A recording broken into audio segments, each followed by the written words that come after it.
Summary of the Red-Headed League by Sir Arthur Conan Doyle. Chapter 1. One day, Dr. Watson visited his friend Sherlock Holmes at his home in London. When he arrived, Sherlock Holmes was talking to a man in his living room. The man's name was Mr. Jabez Wilson. Mr. Wilson knew that Holmes was a famous detective who could solve crimes, and he wanted him to solve a mystery. While Mr. Wilson was talking, Holmes looked at him carefully. He looked at Mr. Wilson's face, his hands, and his clothes. He worked out that Mr. Wilson used to be a labourer, that he visited China in the past, and that he did a lot of writing. When Sherlock Holmes told Mr. Wilson this information, he was very surprised, because everything Sherlock Holmes said was true. Mr. Wilson decided that Holmes must be a wonderful detective. Mr. Wilson started telling Holmes his story. He had a small shop in London where he worked with his assistant, Vincent Spaulding. Not many people visited Mr. Wilson's shop, and he wasn't a rich man. One day, Mr. Spaulding showed him an advert in the newspaper for a job with the Red-Headed League.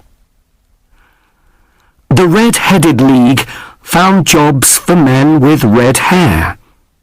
Mr. Spaulding wanted Mr. Wilson to ask about the job because Mr. Wilson had red hair and the job was only a few hours a week. The money could really help Mr. Wilson and his small shop. That afternoon, Mr. Spaulding took Mr. Wilson to the Red-Headed League. There were a lot of men waiting outside the office, and they all had red hair.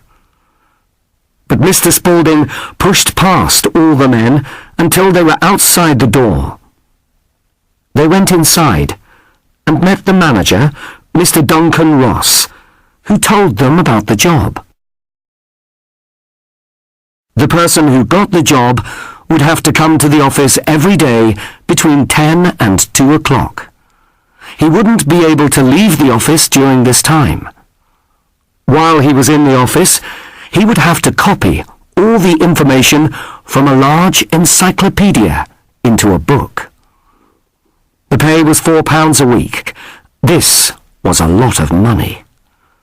Mr. Ross told Mr. Wilson that if he could start work the next day, he could have the job. Mr. Wilson was very surprised, but quickly said yes.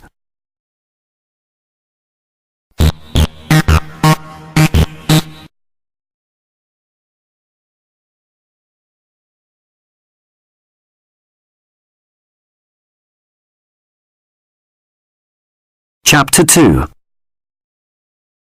The next day, Mr. Wilson bought a pen, some ink, and some paper, and went to the Red-Headed League. He thought about the job. Could it be real? It seemed foolish to copy an encyclopedia. But, to his surprise, when he arrived at the office, Mr. Ross was waiting for him. So, Mr. Wilson sat at the table and started work. He copied information from the encyclopedia into a book until 2 o'clock. Then he went home. Mr. Wilson went to the office every day, and at the end of the week he received his pay of £4. The work was easy, and he was very content. This continued for 8 weeks. One day he went to the office, but it was locked. There was a letter on the door that said, "The Red-Headed League has closed." Mr. Wilson didn't know what to do.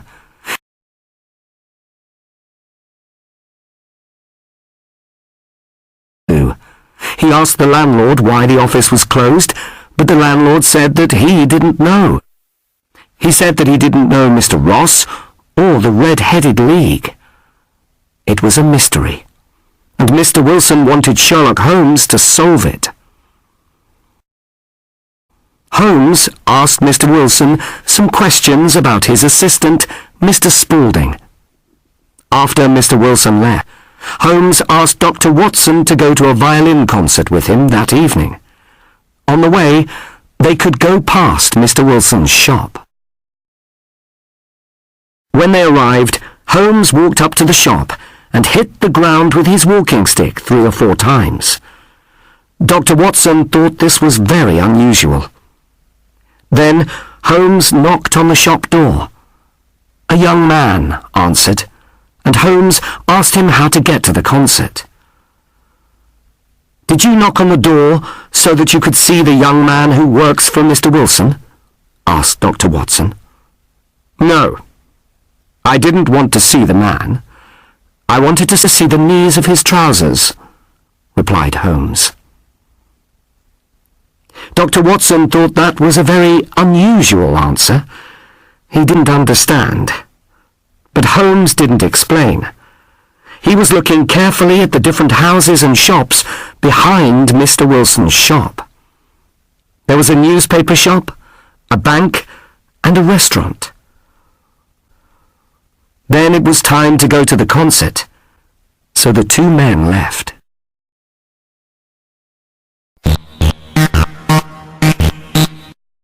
Chapter 3. After the violin concert, Sherlock Holmes told Dr. Watson that he had to see someone before he went home. "There is going to be a crime tonight, Watson," explained Holmes, "and it might be dangerous. Meet me at 221B Baker Street at 10 o'clock. Dr. Watson arrived at Baker Street that evening. Holmes was talking to Peter Jones, who was the most important policeman in London, and a man called Mr. Merryweather. Holmes explained to Watson that they hoped to catch a famous thief called John Clay that night. The 4 men got into 2 taxis. While they were travelling, Holmes told Dr. Watson that Mr. Merryweather was the manager of the bank behind Mr. Wilson's shop. The taxis were taking them to Mr. Merryweather's bank. When they arrived, Mr. Merryweather took them into the bank and down into the cellar. It was dark inside the cellar, and there were a lot of large boxes. Holmes looked carefully at the floor of the cellar. Then he asked Mr. Merryweather to tell Dr. Watson why the thieves might be interested in this bank.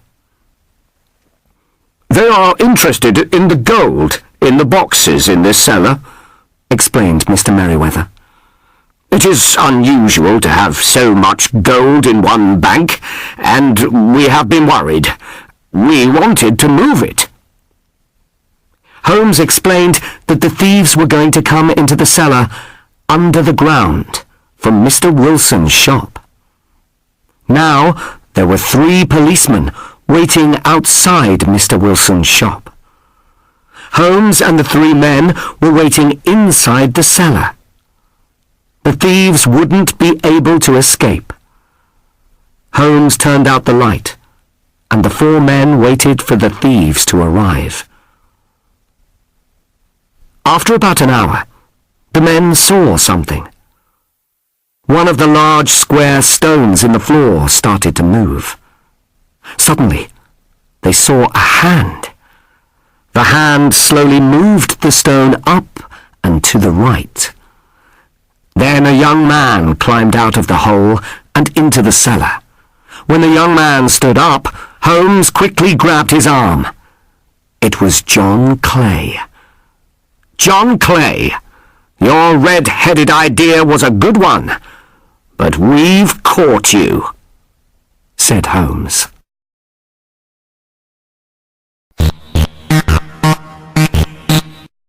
Chapter 4.